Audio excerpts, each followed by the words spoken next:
Yo, yo, yo, what's good? Thank you for coming to the House of Barf. I'm Chairman, and before we get started, I would just like to emphasize that the content that we share on House of Barf is for informational and entertainment purposes only. We are not financial advisors, and the information provided should not be considered as professional financial advice. Investing and financial decisions involve risk. It is crucial to do your own research or consult with a qualified professional before making any financial choices. The opinions expressed on House of Barf are of our own and do not reflect the views of any organizations that we may be affiliated with. Please remember that past performance is not indicative of future results, and the financial landscape can change rapidly. Always conduct thorough due diligence and seek financial advice from a financial advisor tailored to your personal needs and circumstances. By listening to this podcast, you agree that the host and in the future, if we have any guests, are not responsible for any financial decisions you make as a result of the information presented on House of Barf. Now let's dive into today's episode. Yo, yo, yo! I know I can't afford myself, and I know. Hey, what's poppin'? Just getting up. Looked outside. Snowing again. I love the snow. I'm a winter baby. What you expect? You know, believe it or not, the heat kills me. Shit, I be getting... Actually, I think it's both. It don't even matter, but nosebleeds and be passing out. Shit, I'm sorry to say, people be like, oh, you light skinned. Like, dog, man, I ain't even light skinned. You can find me under a tree at the cookout. It's just where I'm at. I'm trying to stay cool. And then around like 5, 6 p.m. is when I finally crawl up from under that tree. And then that's when I'm ready to ball. I'm not balling at 1 p.m. I'm not balling at 2:30. It's not happening. Yeah, unless we at a park with a bunch of trees. Nah, man, I'm trying to say cool. All right. I absolutely have no idea what's going on in the market right now. I completely was not even paying attention at all last night or earlier this morning.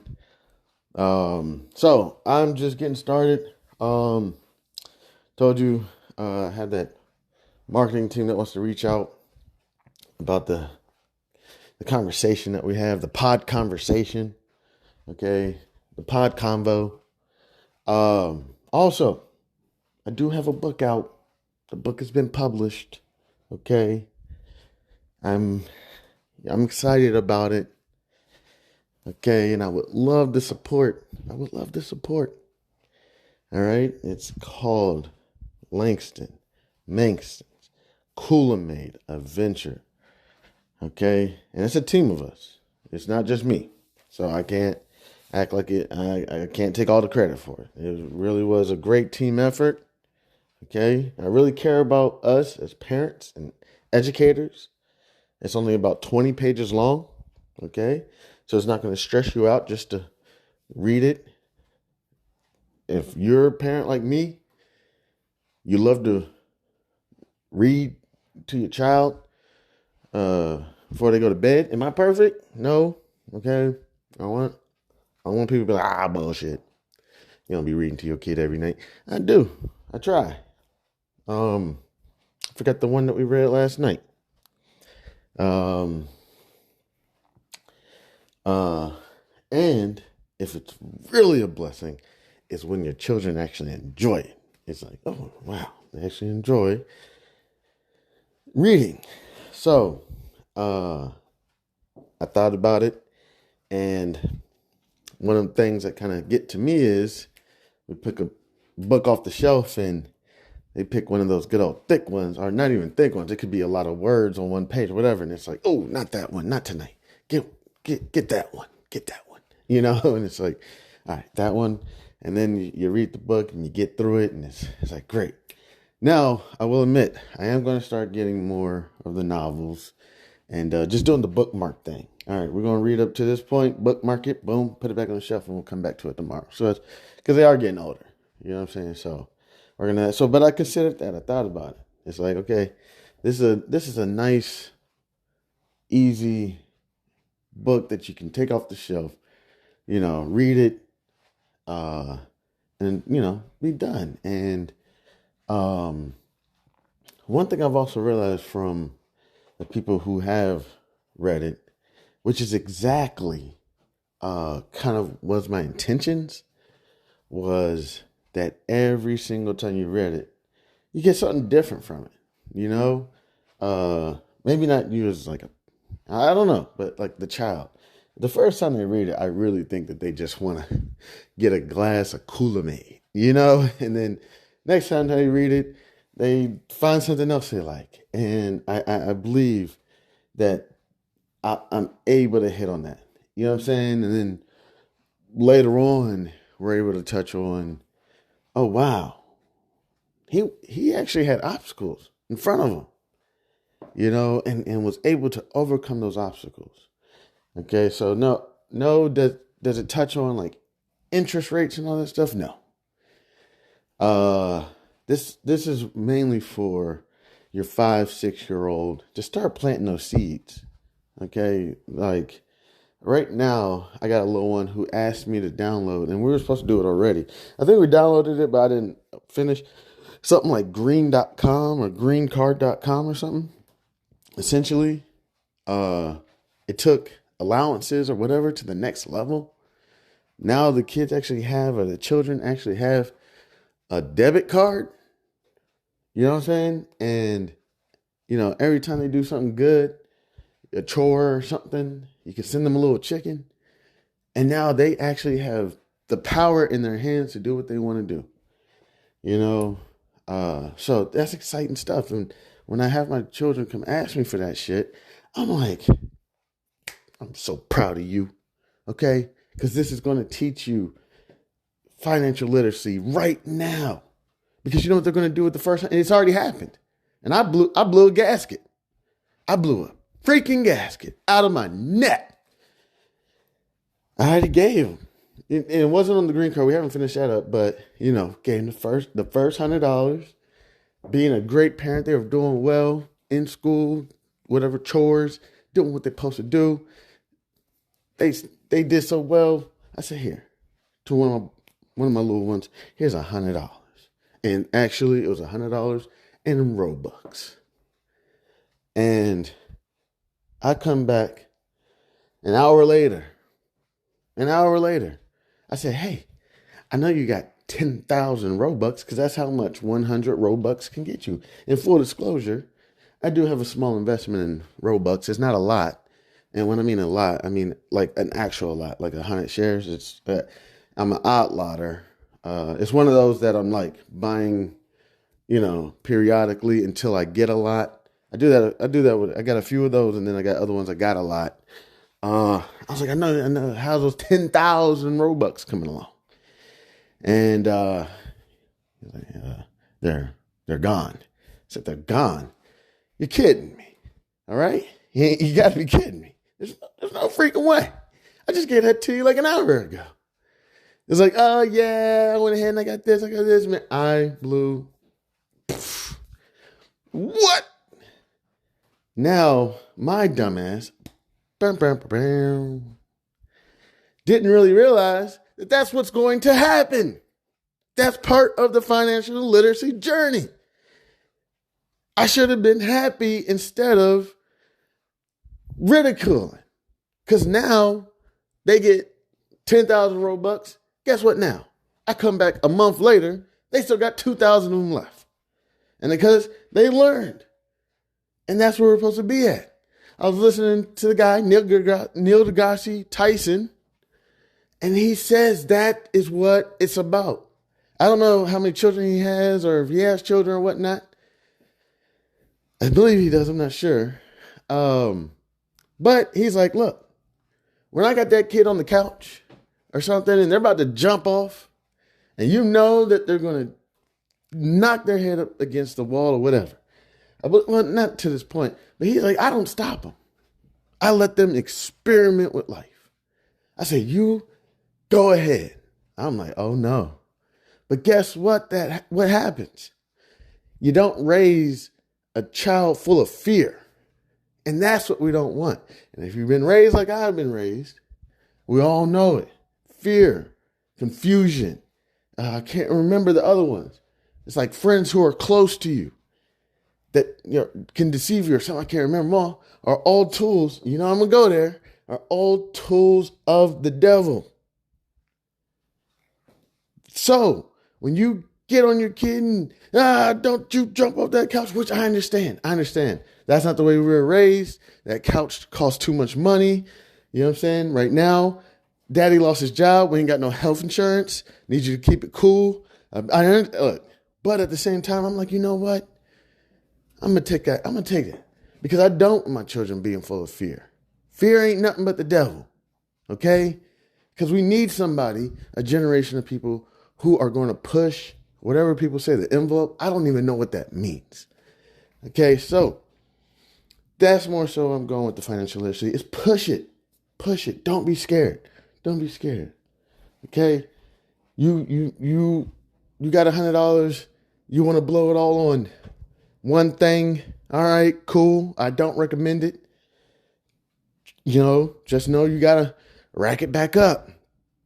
Okay? And, you stress the shit out of me because you spent that on one skin. What skin costs 10,000 Robux?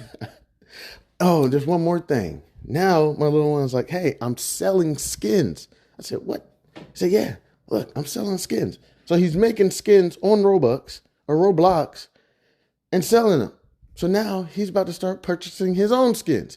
And real quick, I've always said this to people. I'm like, look, I said this to people 6-7 years ago. When I'm on my shit, when I'm good and I'm not really going through a bunch of bullshit. So I'm not a huge shopper, but typically I hang around a lot of shoppers. I think it's something about being an Aquarius. We attract those crazy ass Geminis. It's like, no, I'm kidding, right? And from my experience, Geminis, they're very fashionable. They love to shop. They love their appearance. Okay. And I've always said this. Look, I know you love to shop. I've never seen you wear the same thing twice. Okay? And you're not even 2 Chainz or Lori Harvey. I don't know who is famous. But regardless, what do you do with all those clothes? And it's like, man, I know I shop. And I'm not, no, don't go there. I'm not trying to ridicule you for shopping. More power to you, because guess what? You're shopping enough for the both of us. Because I don't shop a lot. And I need to get better at my appearance. I look probably 10 years older than I really am. Because they're like, oh, look at this poor bum. Got bums handing me cash. I'm like, what? What's this for? And they're like, oh, man, just so you can get a bus ride home or something. And I'm like, dude, no, I'm okay. I'll go, but sure, But I tell them, look,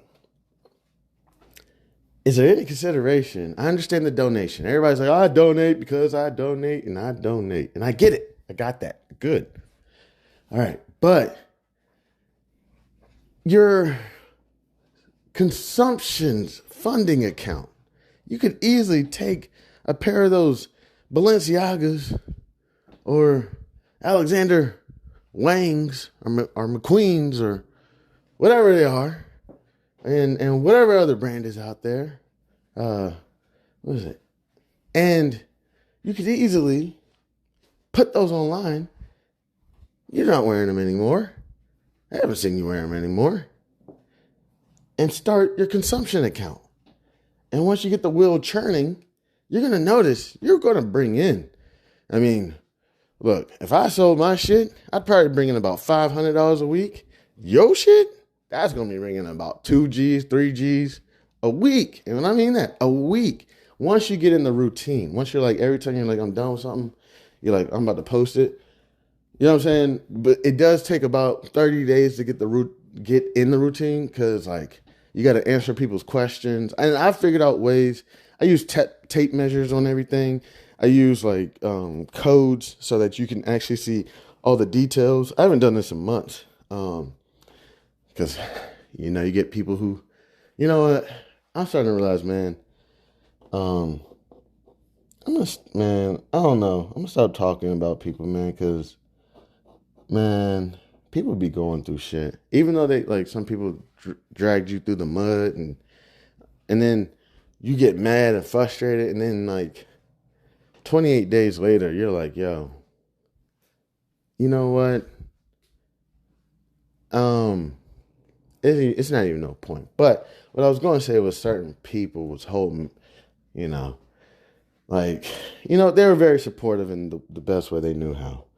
And that's all we can do as people, is just be as supportive as we know how. But I did have a lot of stuff. Stuff kept coming in, because people are like, hey, no offense, I'm not, as humbly as I can say as possible.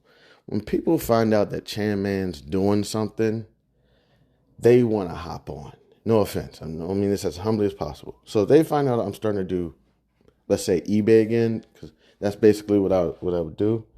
People are like, oh, I got a garbage bag full of clothes. Can I bring them over? Once people find out I'm back to trading, I was out of trading for 4 or 5 years, And what I mean out of trading was I was still trading, but I was a long-term trader. I wasn't even doing shit. Put it in at the time now. At the time then, I believe it was the FANG stocks.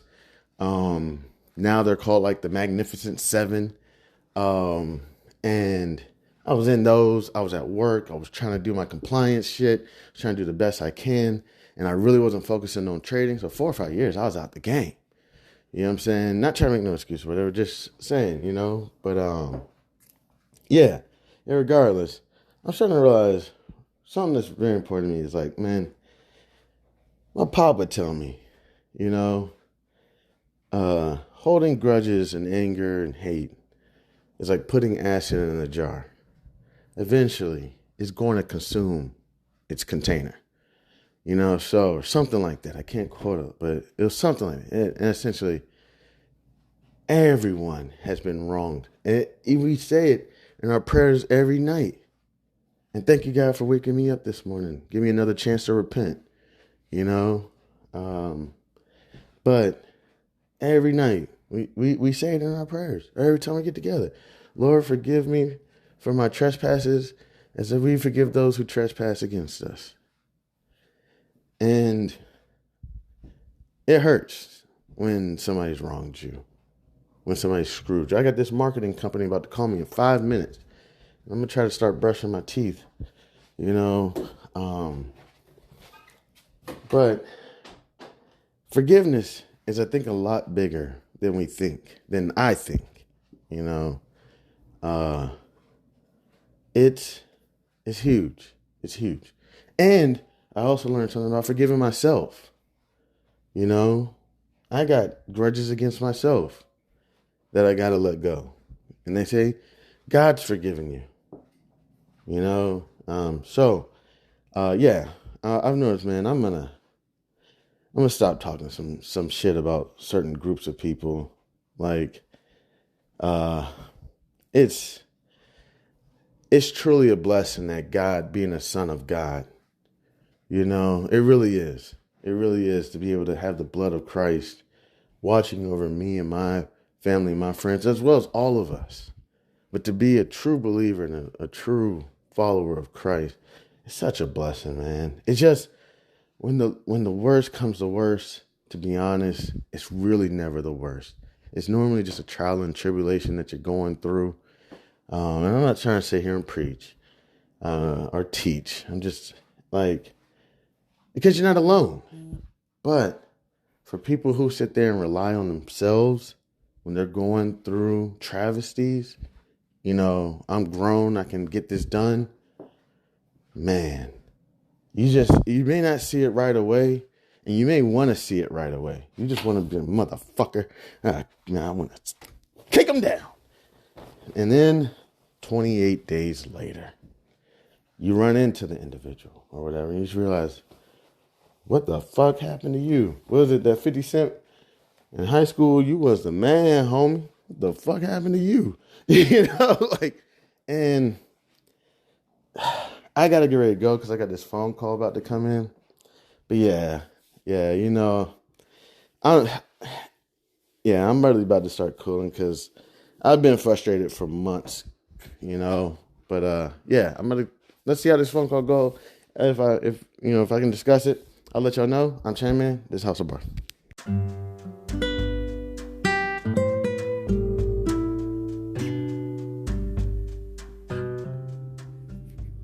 I am thrilled to introduce you to an exciting new storybook journey that I believe will capture your imagination. Allow me to present Langston Manxon's Kool-Aid Stand Adventure, a compelling short story that promises to transport you to a world of interest, excitement, and learning. The title of the book is Langston Manxon's Kool-Aid Stand Adventure by Chandler Hayes. In a world of colorful imagination and captivating stories, a new children's book has emerged to empower our young minds with crucial life lessons, life skills, and financial literacy. Langston Manxon's Kool-Aid Stand Adventure is a cheering short story written by a talented Black author who understands the importance of equipping our youth in the early stages of life with the tools they need to navigate the realm of money, savings, and smart choices. Meet Langston Manxon and his imaginary best friend, Zonky, a pink elephant, two curious souls who embark on an adventure around the vibrant landscape of Wichita, Kansas, where Langston Manxon sets out to accomplish multiple goals and is met with obstacles that he must overcome. Langston Manxon and Zonky discover valuable lessons of talking about finances in the home in order to gain knowledge. Langston Manxon, with a little bit of confidence, the guidance of supportive parents, the help of community members like Mr. Tiller, and his imaginary best friend Zonky, Langston Manxon learns about the value of money and how to save, the importance of making thoughtful spending decisions, the significance of thinking outside the box when met with challenges with money, and the joys of sharing with others. Through relatable experiences and engaging storytelling, young readers are introduced to the fundamental concepts of money, such as earning, saving, and spending responsibly.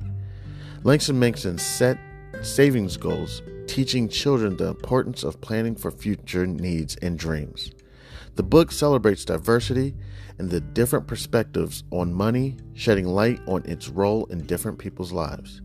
The characters' interactions emphasize the joys of serving others, the gift of sharing, and making a positive impact in their community. The pages of Langston Manxon's Kool-Aid Stand Adventure come to life with vibrant illustrations.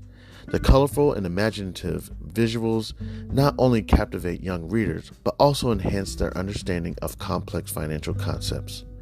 Langston Manxon's Kool-Aid Stand Adventure is coming soon to bookstores and online realtors. It is a must-have addition to any child's library, fostering essential life skills while sparking the joy of reading. Empower the young minds in your life with the gift of financial literacy and imagination. Join Langston Manxon, Zonky, family, and friends on their extraordinary journey of running a drink stand to set them on the path of a brighter future. Your opinion means a great deal to me. I would be honored if you would consider exploring Langston Manxon's Kool-Aid Stand Adventure and sharing your thoughts. Your feedback could play an invaluable role in shaping the future of this project. If you have any questions, comments, or would like to discuss the book further, please don't hesitate to reach out to me. Your support in spreading the word about Langston Manxon's Kool-Aid Stand Adventure would mean the world to me, and I deeply appreciate your consideration. I am a passionate advocate for financial literacy. Me, Chandler Hayes, and am excited to join the community of storytellers. With a background in finances, I am driven to inspire children to embark on their own adventures of learning and discovery through the power of literature. Langston Manxon's Kool-Aid Stand Adventure is a heartfelt endeavor to promote financial literacy in a fun and accessible way. As a Black author, I'm committed to providing children of all backgrounds with the tools for success, and I am proud to contribute to a more financially informed generation. Thank you for taking the time to explore this advertisement, and I look forward to the possibility of sharing this extraordinary literature adventure with you. Please feel free to contact me. You can reach me at the email c287gph@gmail.com. All right, thank you. Warmest regards. Have a great day. God bless. Yo, what's good? It's Chairman House of Barf. It's 9:28 a.m. Eastern Standard Time. Let me hurry up. Gotta get on the laptop. Let's see what's popping. I don't know what's going on in the markets.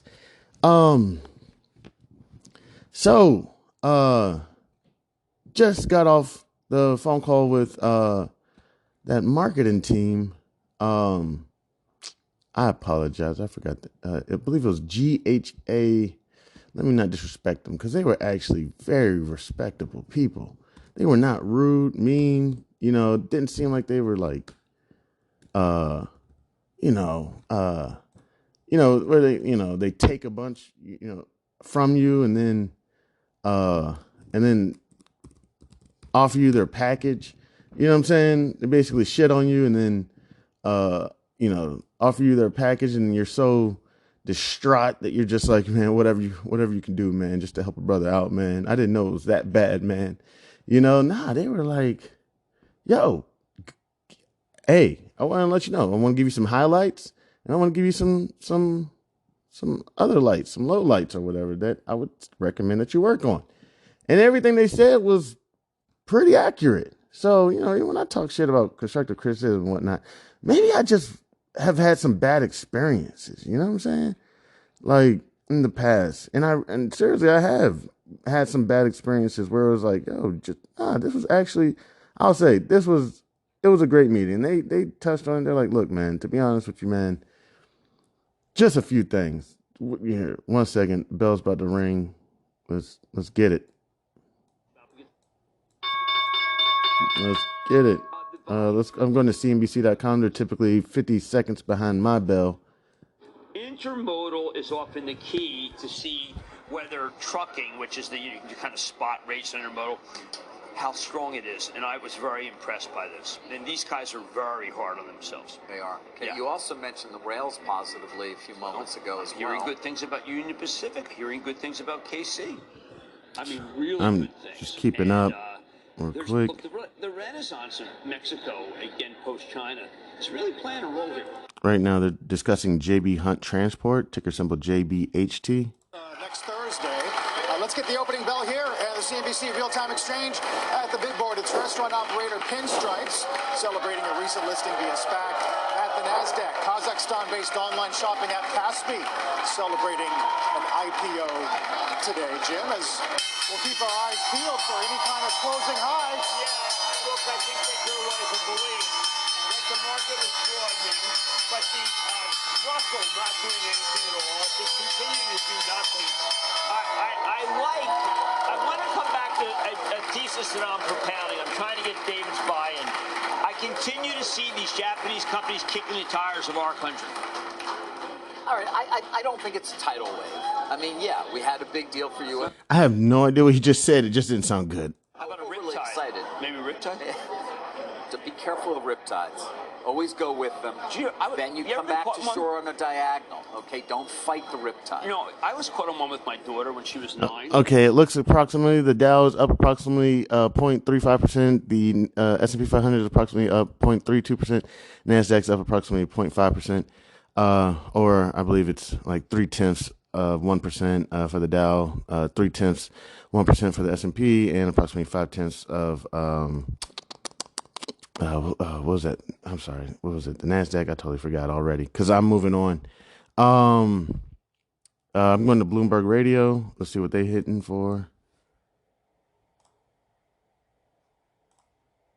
Oh, gosh. Come on. I listen to Bloomberg Radio on iHeart, and sometimes iHeart gives me, and I'm not talking shit. Gosh darn it. I think I can just go to like the website. Sometimes iHeartRadio, I know like it just like it buffers or something. I mean, I'm just gonna refresh it. All right, let's start all over.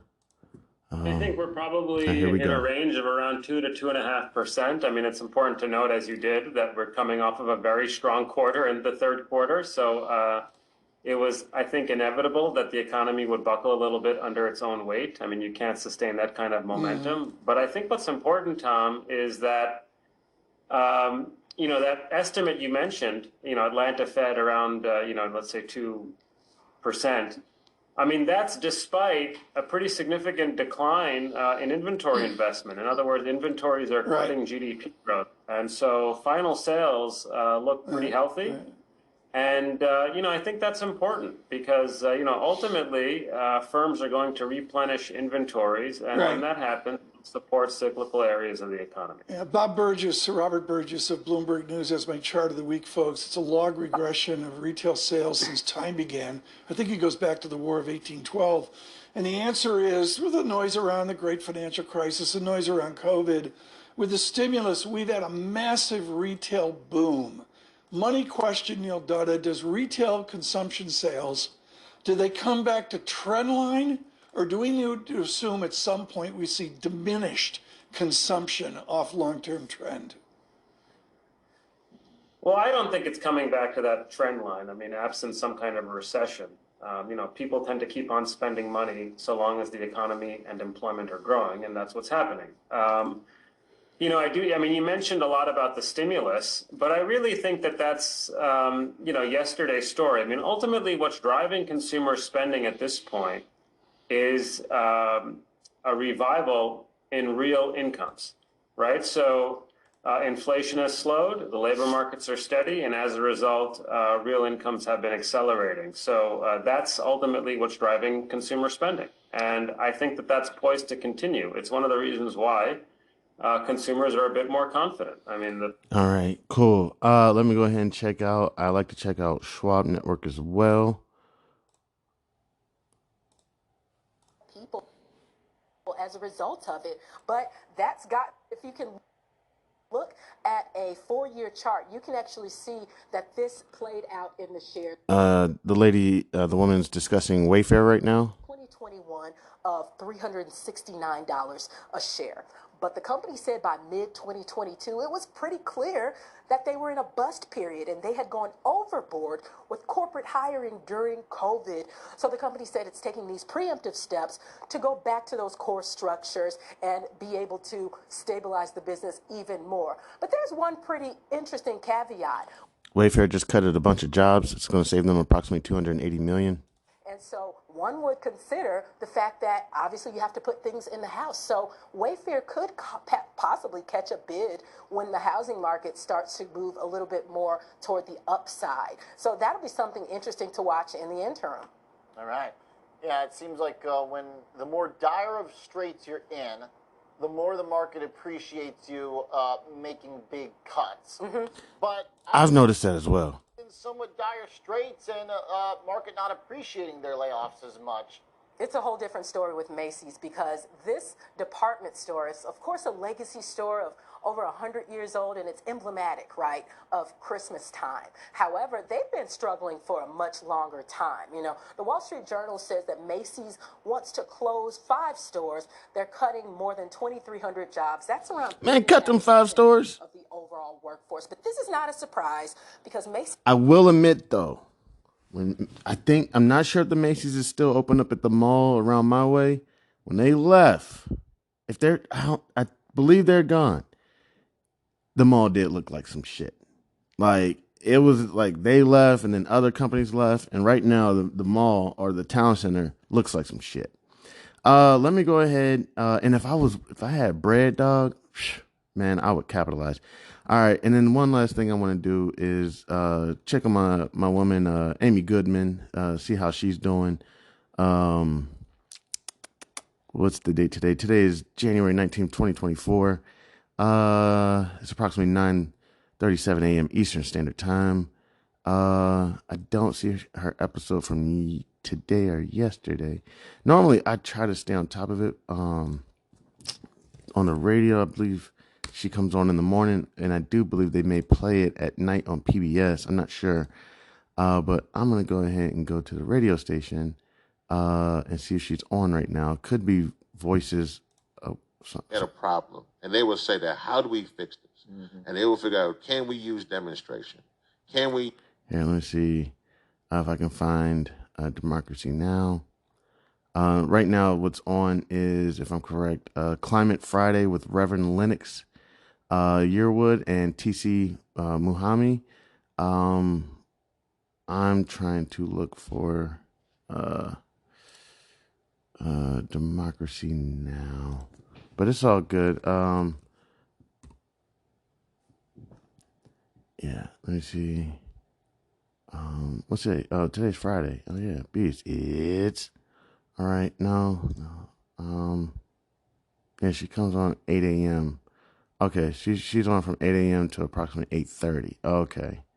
All right, so I missed her episode today.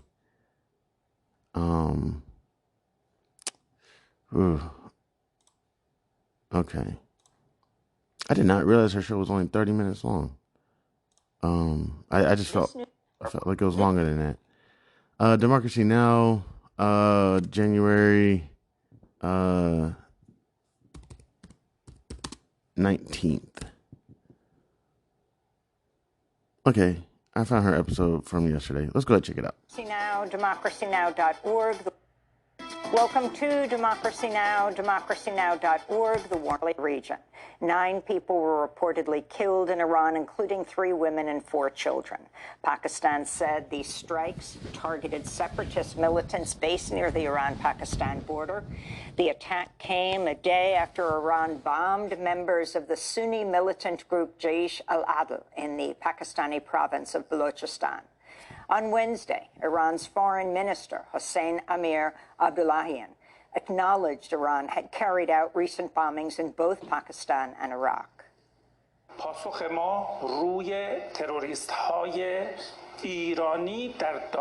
focus is on the Iranian terrorists on Pakistani soil. Before this conversation, I discussed with my colleague, the foreign minister of Pakistan, that we respect the integrity of Pakistan. We respect the integrity of Iraq, but we will not allow them to play with the security of our country. The U.S. military has attacked Yemen for the 4th time in a week, launching ship and submarine missile strikes on Houthi-controlled areas Wednesday. The attack came a day after the Biden administration redesignated the Houthis, who rule much of Yemen, as a global terrorist group. The Houthis have been disrupting global shipping routes by carrying out attacks in the Red Sea and the Gulf of Aden in an attempt to pressure it. Hey, y'all notice, I'm sure y'all notice in the market, every company's coming out like, hey, look, just to let y'all know, this war is not affecting us. We're okay. We're okay. I've seen, I can't, crap. I seen a few companies yesterday. It was like, who was it? I can't remember. But it may have been some gasoline companies or something I was looking at. If I look up, if I see it, I've noticed companies are like, hey, just want to let y'all know, we don't have any issues with our supply chain. Because if you remember a couple years ago when supply chain became an issue, stock market just damn near just crashed. I mean, I studied supply chain back in college. I did not realize what supply chain was until probably a couple years ago when everything was crashing. I even had a couple buddies of mine who had businesses, small businesses. I mean, just small businesses. You know what I'm saying? And I was like, hey, how's your hair business doing? Or, hey, how's your donut shop doing? Or whatever. And they'd be like, yo, Chan, I'm out the game. And I'm like, you out the game? What happened? And they like, yo, supply chain issues. I mean, like, for you? I was like, see, I thought that was for Apple and whatnot. They're like, nah, man. See, some of my ingredients from my hair supplies or from my donuts or whatever came from China. You know what I'm saying? I was like, oh, or, you know, and then they started sounding like the news. They're like, so I actually got a new connect out Africa. I'm like, wow, business is amazing. Don't matter how large, how small. Here, let me see what else Miss Goodman talking about real quick. Israel to halt its bombardment of Gaza. Meanwhile, U.S. forces are continuing to search for 2 U.S. Navy SEALs who were lost at sea off the coast of Somalia last week after a group of Navy SEALs stopped a ship allegedly containing Iranian-made missile parts. In Gaza, at least 16 Palestinians, including many children, have been killed in an Israeli airstrike on a home in Rafah, which has... And honestly, that is honestly a travesty, man. Just... been designated by Israel as a so-called safe zone. The families killed had reportedly come to Rafah for safety after being displaced 3 times over the past 100 days. One relative told Al Jazeera, quote, they fled their homes in Gaza City to the Baraj refugee. I gotta say, Ms. Goodman's a stronger person than me because I couldn't report this news, and it would be terrible. You would just see, even for me, you just see tissue boxes next. I couldn't do it. I'd be choking up. Camp Khan Yunis before coming to Rafah because they thought it was safer. The grandmother of the children killed in the Israeli attack spoke outside the bombed-out house. Such a beautiful woman. School when the strike happened at dawn, and I came running. I found the rubble. I went to the hospital and found all my grandchildren have been martyred. If you can see the images, there's blood stains all over the rubble. All of them are young children. The biggest one is in 2nd grade, and the rest are even younger. What have they done wrong? Meanwhile, in Gaza City, rescuers raced to a home where Palestinian children were buried under rubble after an Israeli attack. In this house, there's children. We're trying to get them out since the morning. With every attempt, airstrikes and rockets fall on us. Our neighbors from the Ahmad Bulli family came to help us. The first 2 who went in were martyred. What sin did those children commit to die like that? The number of... Okay, so, let me see real quick. I just want to see just another couple. And seriously, I'm not trying to disrespect or anything. I just want to kind of get the climate of something other than the markets, because if you listen to market news, like let's go to let's go to CNBC real quick. Or here, Schwab Network is on. I mean, it's had kind of a tough couple months going sideways. Earnings caused this rally drop. I mean, how much could have changed in the last 3 months in the energy drink business? I feel like maybe this is just a valuation thing the market's coming to grips with. Yeah, definitely. I mean, the evaluations definitely did expand. Yeah, they're talking about Celestis energy drink, and let's go to CNBC. Inventory for it. Really? Yeah, there's a shopping lot mall? of empty surrounding buildings, and then about 10 square miles of emptiness. But you're going to love it. My wife loves buying apartments because she just plunk down a couple of G's and pick up one of them. I think you'll really enjoy being there. Some of the stats today are remarkable. China and Hong Kong stocks down $6 trillion in market cap from the 21 as much as peak. Japan's up, for heaven's sake. Yeah. So if you listen to that stuff, you'll have a I don't even know what you would call it. You would have a false sense of reality. You'd be like, oh my gosh, did you hear China, Hong Kong down $6 trillion?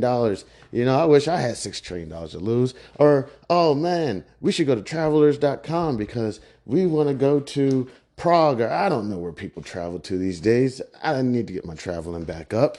And it will give you a false sense, and you'll invest on their news that they're providing to you, thinking that everything is A-okay, and it's not. It's not.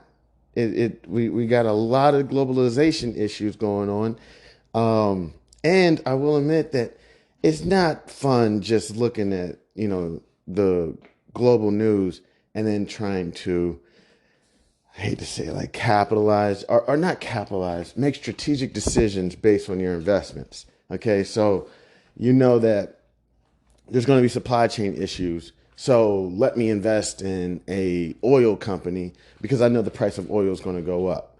I know it's bad stuff. I know, but it's a strategic approach to the markets. Another thing that I'm going to work on, as well as working on my podcast, because I just got off the phone with that marketing team and they were fantastic. Also, I want to take an approach on my entry points with the markets as well. It's not just here. Let me just go ahead and put in this oil company, but let me put it in this oil company at this price. You know what I'm saying? That's something I'm going to try to work on a little bit more in the future. As far as the investments, taking a quick look, I don't really got much. I got Marathon Oil. Today it is, it's down. Let me see. Mine's is down. Okay, it's down approximately 0.8%. Carnival down approximately 0.2%. And JetBlue's down. Oh, is JetBlue up? No, it's down approximately about 3%. Okay, which is cool. Go in there, sell some calls if I need to, or if I have any cash, probably sell a put and work on my cost basis. I'm gonna work on this stuff as well as here. Everything is about to die. I don't think I put anything on the charger last night. I'm just checking a couple of things. All right, I gotta kind of focus on this market because things are, people talk about things like, don't trade on Fridays. Fridays are never a good day to trade. I only trade between 9:30. Dude, right? Look, I'll tell you, I've had some of the craziest shit happen in the middle of the day on a Friday, and right now it appears that things are going kind of nuts right now. So I'm kind of like, let me pay attention. Marathon Oil, looks. I don't know. Is it changing? I don't know. Now it's down approximately about 0.4%. I'm trying to pay attention because I'm trying to look at the contracts that are out there. This is about $1. Okay, so we still got plenty of room and space for growth. Sorry. Okay. Let me see. Okay.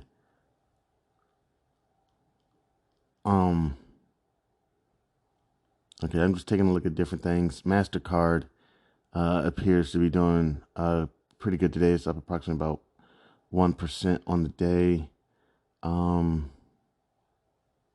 Okay. Just taking a look at what's going on in the markets. The indexes again. Let me get these up. Dow Jones up approximately about 18 points. Yeah, things are looking pretty good. I'll go ahead and take a look at some of these market gainers real quick. I'm just trying to see what's going on. Gainers. A lot of these companies I don't even be knowing.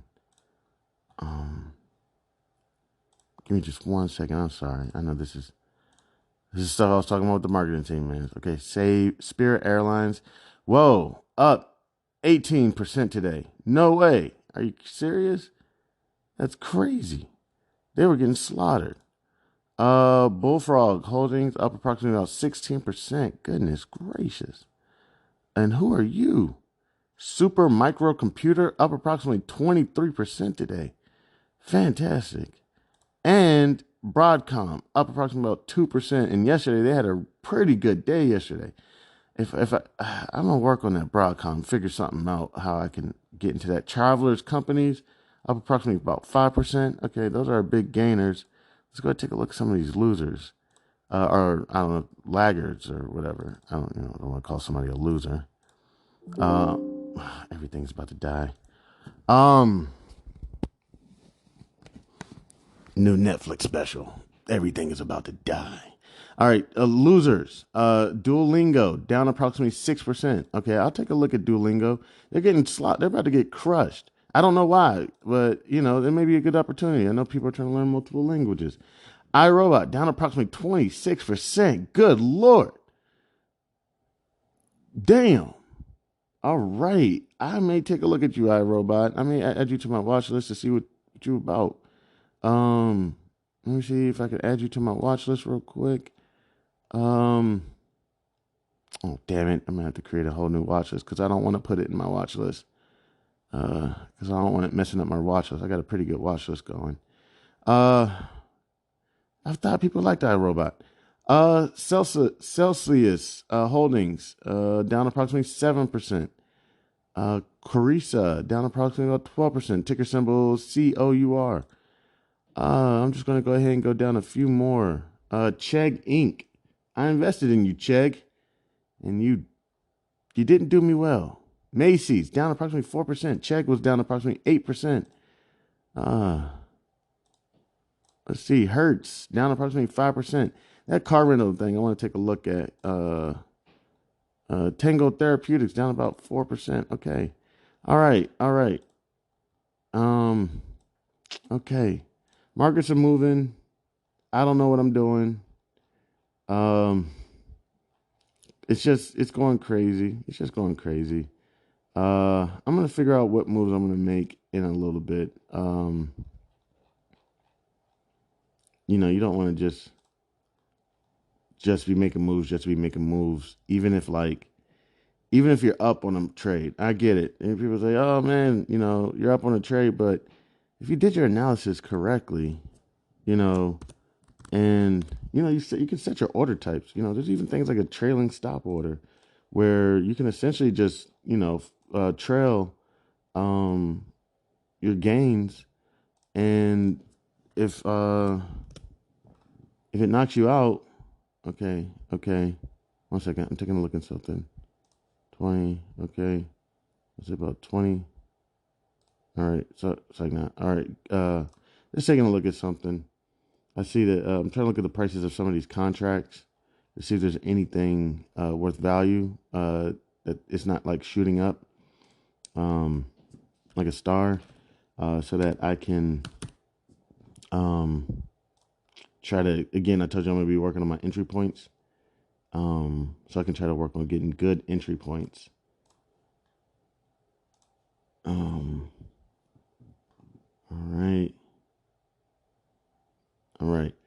All right, so I'm going to be taking a look at this. Thank you so much. Oh, real quick. Give me 1 second. All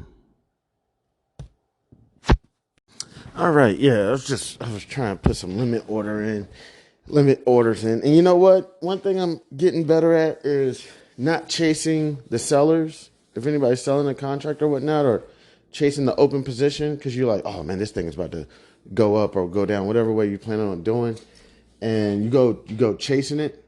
I'm like, you know what? Set my limit. And I saw a contract going for like $11. I put it in at a limit to purchase a contract at 11, and then it shot up to 13. I'm like, oh shit, but I could easily try to move up my 11 to 12, and then you go chasing it. And then what you notice is that you get into your position, and then immediately it goes against you, which is fine. But what I think about is there's somebody who did it correctly. As much as I'm down 500, 600, 800 bucks, there's somebody who did it correctly, and they're up 500, 600, 800 bucks just because they timed it or they did it correctly. So I say, you know what? I'm going to start working on it so I could be that mofo who, instead of getting the contract, let's say at $5, I'm going to be the one to start getting the contract at $4 just because I put my limit order in, I wait, it comes down, locks me in, and then shoots up to 5, whatnot, or however it works. So I said, I'm going to work on that. All right. So real quick, the marketing phone call, because, I try to be transparent and I try to share what my journey, because that's another thing that's really about House of Barf, it's the journey. Just in case, somehow I got to move on and I'm not able to keep up with the podcast anymore, or the pod conversation anymore, you'll be able to see kind of the journey I went through, everything I went through, everything that was done. So, spoke to a marketing agency team about possibly partnering up for this conversation that we're having, and the conversation went really well. I have to admit, you know what I'm saying? I gotta admit, it went really well. Learned a lot. They're like, hey man, you got something here. You do. You got something here. But also I mean, they ain't saying it in so many words. It's very lazy. It's very lazy, man. You know what I'm saying? You're like the most secretive podcast. You know, it's like, come on, man. What are you doing? It's like, you're not posting it on your social media. I have like one social media platform. Don't have a social media platform for House of Barf. I don't work on my descriptions. I don't work on my titles. This is not even going into editing or anything. You know what I'm saying? Not even touching on editing. Just simple things. I seriously haven't told my family. Haven't really told my friends. Seriously, it's like the most secretive podcast on the planet. So we were just discussing just little things. I took some notes. Just figure out how to make money. Well, I can't even remember, but yeah, I took some notes. Sorry, I was kind of scribbling, so I can't even really read it. But they were like, "Hey, want to let you know, man. Like, we listened, and they even told me we're your audience from France." I said, "Oh, it's y'all. It's the marketing team." They're like, "Yeah, that's us. Bonjour." I said, "Hey, bonjour." I said, "Cool." And they're like, "Cool, man. We really want to, we want to work with you. We want to work with you. You got something positive, something inspiring. You got good quality stuff. You just need some work, and the work you need to put in does not require the marketing team yet. How about basically what we discussed? How about you put some work in these next couple months? Put in some actual effort, because it's obvious that, you enjoy just turning the mic on and hitting the record button. And then when you're done, just say, hey, hit publish. That's exactly how it comes off. And that's exactly what I'm doing, and it's like, go in there, put in just a little bit of effort, just a little bit. In 2024, we're already about halfway through the month of January. So 2024, we say we'll circle back, next quarter, sometime in March or something. And because basically what they're saying, the numbers are they're, I don't know if it's correct, they're skewed. The numbers you're getting right now are skewed because you're not putting in any work, any effort. So you may say you're only getting 2, downloads per episode, but we don't know that for a fact because you haven't put in any effort. You haven't put in any work. Put in some work. Let's touch base next quarter. Let's see what has changed. And then from then, we can actually determine what package that I need to purchase. So yeah, I mean, it's just, it's business. You know what I'm saying? They dropped me off of some gyms, it's time to get on social media, of course.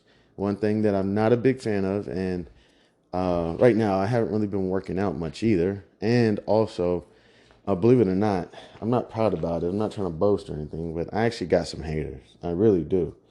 And I know when I hop on social media and everything, they're going to be the first people there to tell me how ugly I look and how stupid my pod conversation is and how dumb the book is. And, and I'm not looking forward to it. I'm not looking forward to it at all. Seriously, that's why I keep it low key for, a certain group of people.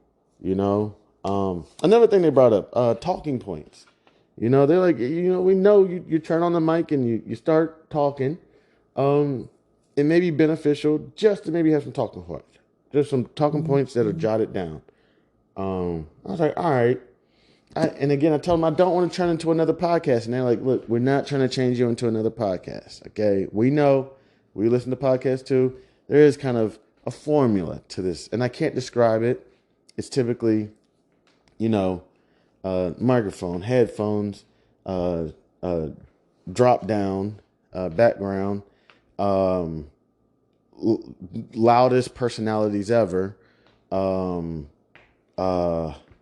I don't know if you look at enough podcasts, or I listen to enough podcasts, obscenities for no reason. Not saying all podcasts on that one. That just might be the ones I listen to. It's like a formula.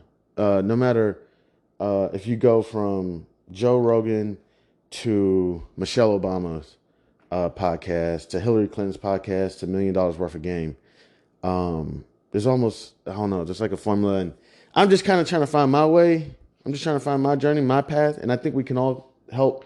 One thing they also brought up is we're all for the industry. They said the same thing. That's what the marketing team was talking about. We're for the industry. So, anything that we do, we want to make sure that we're helping the industry and that we're not just, cookie cutting or creating just another. They're like, yo, we're not going to change you. You do what you want to do. You want to do the whole kind of boring, monotone podcast, whatever. I'm like, yo, that's why I got to keep it, because you're going to see. One thing people don't understand is I believe true colors will show one day. And my true colors, after I've been putting on a facade for a while, come out. And they're not pretty. You know what I'm saying? I'll have a breakdown. You know what I'm saying? That's why even when I've been going on these interviews, seriously, the way I'm talking to y'all right now is how I've been doing my interviews. I haven't been trying to put any chipper or fake chipper in my voice. I just been trying to be authentic. And I know it's not the best way to interview. You know what I'm saying? That's not the best way to go about an interview. The best way to go about an interview is, project your voice, be loud, clear, concise, all those terms that they love to use. I'm in there like, hey, what's up? I'm Chandler. What's popping? What's happening? What you been doing the last few months? Broke as fuck. Getting divorced. Losing my house. Trading to try to bring in income. I wrote a book. What's up? So what made you apply for the role? Hey, honestly, I looked y'all up. I saw y'all had a lot of good reviews on Glassdoor. And I said, okay, if the employees like the CEO and if the employees like the culture, I'm down, and y'all were pretty high up there. So y'all were like a 4 out of 5. And from where I come from, that's pretty good. I've worked for a few 3 out of 5 companies, and they were 3 out of 5 companies. And so if you're a 4.5 or something, I'm down. And if, 90% of your employees support the CEO, I'm down. And they're like, oh, okay, great. All right, you've done some research. I'm like, of course. I look, I'm not trying to sound like, but I'm a victim or anything. But, dog, I've been through some kind of bad situations, and I'm not looking to go back to another one. All right, so I'm a little, even right now, I'm still a little tender about getting back in the office because, man, I just got out of an office situation that was bad. It was terrible, for me. I'm not saying for everybody else, but it was not fun. That's why I'm a little hesitant about constructive criticism, because when I was getting criticized, I don't even feel like it was just me being criticized. I feel like it was my character. It was me as a person, me as a man, my family coming out of those meetings. You know what I'm saying? It didn't feel like it was just about the work. It felt like they're like attacking me, and you're in this position where you can't do shit. You have to just sit there and smile and laugh. If you even raise your voice a little bit, that shit is going in the paperwork. It sounded like one time his octave got a little bit, and it's like, yo, I'm just supposed to sit here and get butchered. So even when the marketing team called me, I was a little hesitant because I'm like, man, I've been through these constructive criticisms before. People usually just go at me. You know what I'm saying? I'll say this, man.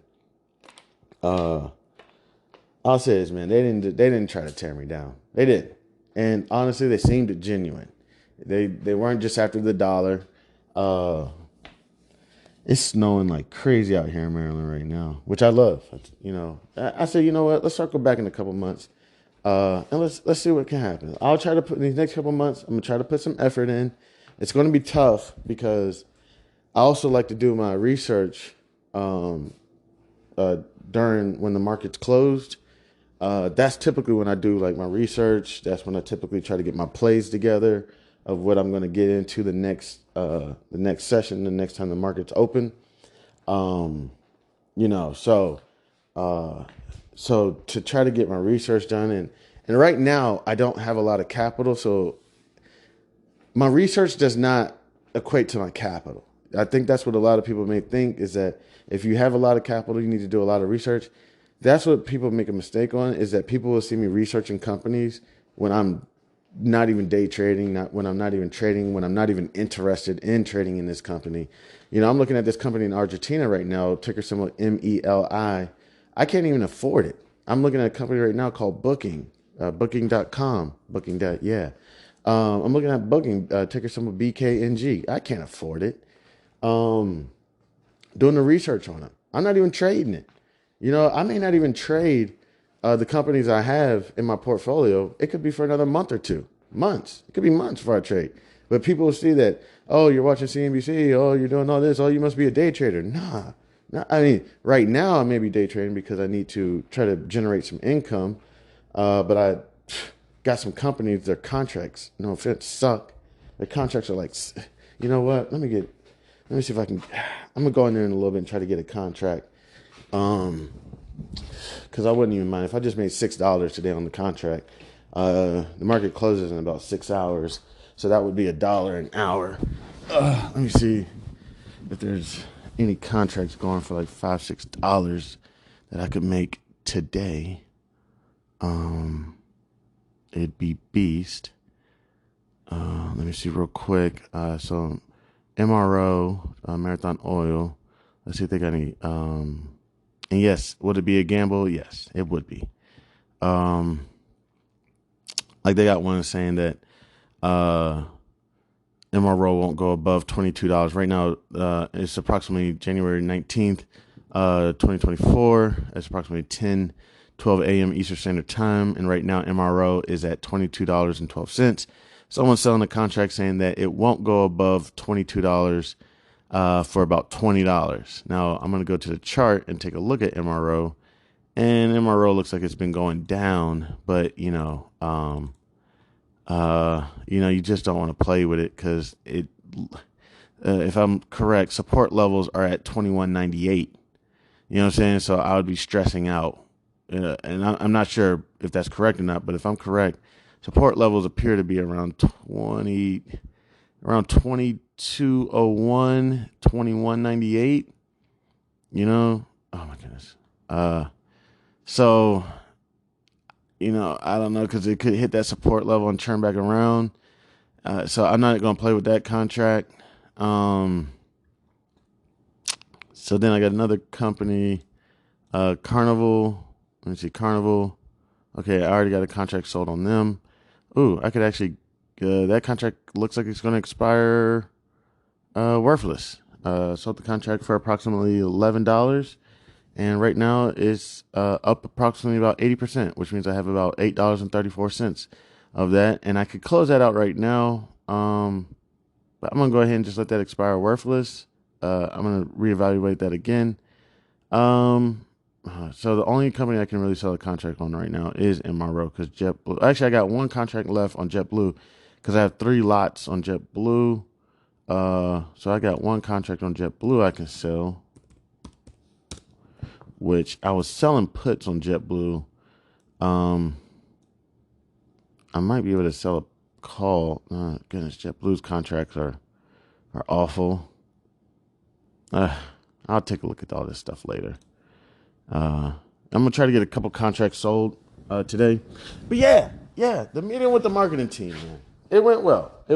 I told them, look, we'll work together again. We'll circle back. I'm not going to leave y'all hanging.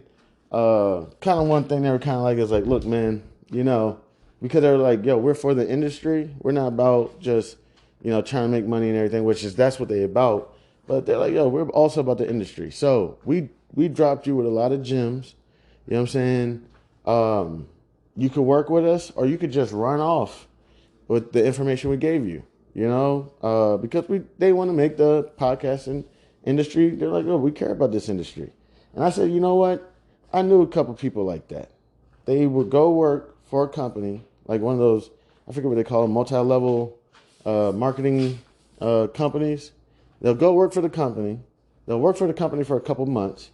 They'll go into the meetings, they'll get a meeting and say, hey, I want to let y'all know I'm quitting. And then the people say, you're quitting? No way. You can't quit. You're fantastic at what you do. And they say, all right, well, if you think I'm so fantastic, pay me. And they're like, no, whoa, no, we're not saying that. We just don't want you to quit. And they're like, well, then pay me. You know? And they're like, well, if you don't pay me, I'm going to quit. And then they say, and when I quit, I'm going to go open up my own office. Like, not with the same company, their own. And they're going to take everything that they learned in the last few months and they're going to implement it in their new company. And I'm like, ooh, that's bold. You know, like, and I've known a couple of people to do that. And even though they may be associates of mine, it did make me look at them a little differently. I mean, one, killer instinct. I love it. Two, damn, you always got a plan. You know, like, damn, is there like anything you do that you just do? You know, like, damn, like, I got to watch out for you. Just keep a close eye on you on anything, on everything.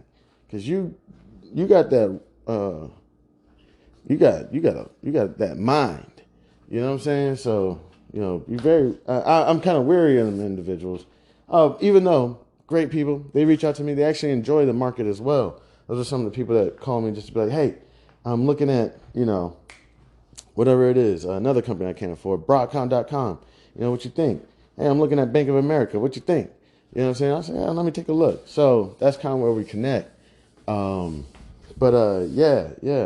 said, you know what? Look, you already reached out to me. Okay? You reached out to me. Okay? You've already done some work. They showed me some of the analysis they did on some of my episodes already. It was real basic. I don't want to say basic. I don't want to say that. But, you know, real generic stuff, because also they got to protect their interests. I'm pretty sure their analysis can go a little deeper. Possibly, I'm not sure. But they probably just like, here, just give them this much. You know, we can at least do this for free. You know what I'm saying? Or complimentary or whatever. And I was like, look, I'm not that type of person. They're like, you could take this information, run off, do it on your own, and not even have to deal with us anymore. And I was like, nah, that's not the type of person I am, man. You already did the work. You put in the effort. It'd only be right if I compensated y'all somehow. Matter of fact, even to an extent, I was even like, is there anything I can do for y'all today? I really appreciate the effort y'all put in already. I mean, they sat there on the phone with me for about 30 minutes talking about my podcast and put some analysis together on it. You know, I'm like, yo, is there anything I can do for y'all today? And they're like, hey, how about this? You want to do something for us today? Take the information we gave you, implement it the next couple months, get some actual numbers. Try to get some real numbers of what they're doing with your podcast. Try to get some real numbers and circle back with us in a couple months and fool with us. And I'm like, okay, all right. So right now, y'all, I'm not trying to make no excuses. I'm on the fucking grind right now. I'm not trying to keep talking about it. I got the legalities going on. I mean, I'm dead serious. Recently, you know, some friends of mine, friends of mine or whatever, saw kind of like how my schedule is. A lot of people don't really be knowing I'm up to, as all of us. People don't really know what we're up to behind closed doors. They really don't know what I'd be up to. You know, they're just thinking like, oh, you know, he's in the house, he's working on his podcast thing or whatever. But when you really get around somebody, when you get into their territory, you realize like, oh crap. So they don't really realize like how many phone calls I be getting daily. You know, it's like, hey Chan, did you get the answer to those inauguratories or whatever? Oh yeah, I'll make sure I get those done. Hey Chan, did you get those responses done? Hey Chan, we need you to be somewhere February 16th. Hey Chan, we need you to be somewhere right here. And like people don't really be realizing that stuff. And I had somebody around me, was it yesterday? Just talking about it is about to give me a heart attack. Seriously. Sorry, I felt it. Like just talking about it, it started making my heart pump. Because it's constant. It's constant. You know. And somebody was like, "Yo, I'm about to get you a calendar book, dog. Like, yo, you be having like appointments. Like you be having stuff going on." I'm like, "Yeah, this shit ain't fun, man. This shit ain't fun." It got the interviews lining up, got the legal issue, the things lining up. I'm trying to do my trading, just various things. And, not even to mention the personal stuff, family and friends. You know what I'm saying? I got birthdays coming up, field trips, got to start getting prepared for, all that stuff, all of it. And it doesn't bother me. It really doesn't. It really doesn't get to me. It's actually kind of getting to me right now talking about it. It's like, but I said, you know what? I'm going to find some time during my days where they even told me how many episodes. I seen it on Spotify. It's like 250 something. They even told me, you have about 255 episodes, 56 episodes or something. I was like, oh, yeah, yeah. And they're like, look, just if you can, try to go back. And it's about 11,000 hours, if I'm correct. I can't remember. Is it 11,000 hours or minutes? I can't remember. I think it's 11,000 hours or something like that. I don't know how much it is. But of content created. And go back, listen to it, fix your titles, fix your descriptions, post it on social media, and that's not even part of the marketing package. That's stuff that I was supposed to already be doing. The marketing package was supposed to take it to the next level. So I want to say thank you so much to my French connection. You know, that's a Bev. But shout out to my French connection. Yeah, I really appreciate it. That's the marketing team. I'm not sure if I should put their names out and everything out there. But yeah, that's what happened. Be working with them. And we'll see how it goes. I don't know. You never know how these things could go. Okay. I could end up, I don't want to talk bad about them or anything, but I could end up paying for their services. And the next thing you know, they run off with the funds or whatever. You never know what might happen. Okay. But I will say in business and in relationships, personal life, whatever, at some point, you gotta be vulnerable. I believe in it. I don't believe that you can actually be, I could be wrong about this. You know what I'm saying? I don't think you could actually be a good business person that is in control of everything. I think at some point you have to be vulnerable. And at this moment right now, I say, you know what? I'm going to be vulnerable. I'm going to be open. If this is going to cost me, let's just say, for example, $500 a month, I got to try it out.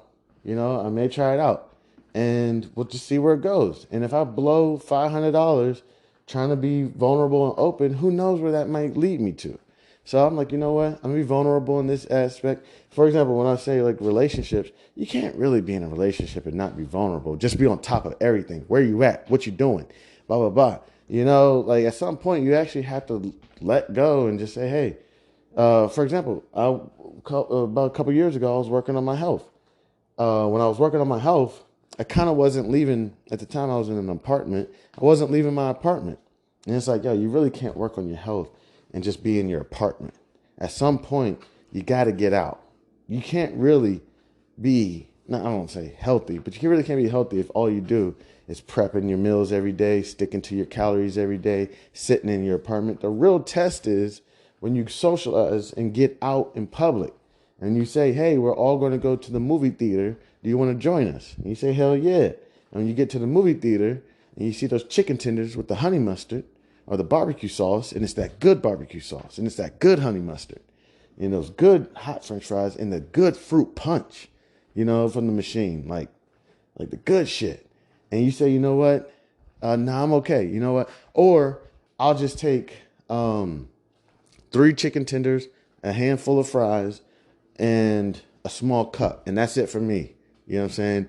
And then when everybody leaves after the movie theater and heads to the lounge, that you're like, you know what, I'm okay. Or I'll have 1 shot and that'll be it for me for the rest of the night. Or I'll have one tall glass and that'll be it for me for the rest of the night. And you stay on top of it, So that's kind of how it is for me is, okay, people are obviously showing interest into your podcast. And some people want to put some effort in. I can't just sit here in the house just doing the podcast. Now it's time to get out and socialize and still have some self-control. So, going to try to open up, be a little bit more vulnerable at this. Got the constructive criticism. I'm going to take the advice. Now I got to implement the advice and see where it goes. So, thank you so much to everybody who decides to stop by and kick it with your mans. I appreciate it. I'm Chan Man. This is House of Barf. Blah!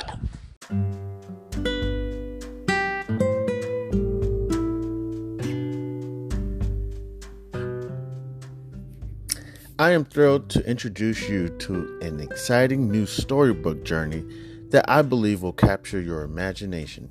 Allow me to present Langston Mankson's Kool-Aid Stand Adventure, a compelling short story that promises to transport you to a world of interest, excitement, and learning. The title of the book is Langston Mankson's Kool-Aid Stand Adventure by Chandler Hayes. In a world of colorful imagination and captivating stories, a new children's book has emerged to empower our young minds with crucial life lessons, life skills, and financial literacy. Langston Mankson's Kool-Aid Stand Adventure is a cheering short story written by a talented Black author who understands the importance of equipping our youth in the early stages of life with the tools they need to navigate the realm of money, savings, and smart choices. Meet Langston Mankson and his imaginary best friend, Zonky, a pink elephant, two curious souls who embark on an adventure around the vibrant landscape of Wichita, Kansas, where Langston Mankson sets out to accomplish multiple goals and is met with obstacles that he must overcome. Langston Mankson and Zonky discover valuable lessons of talking about finances in the home in order to gain knowledge.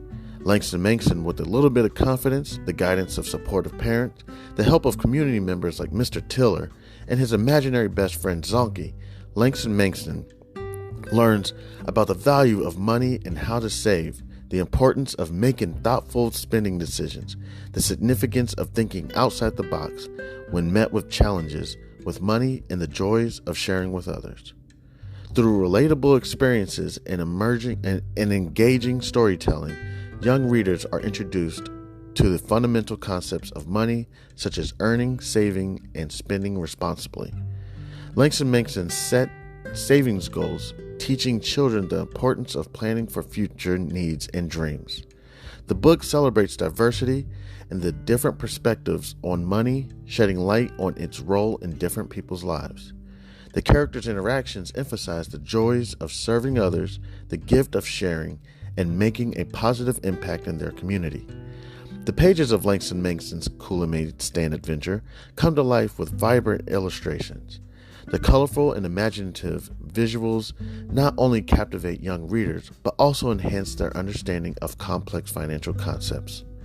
Langston Mankson's Kool-Aid Stand Adventure is coming soon to bookstores and online realtors.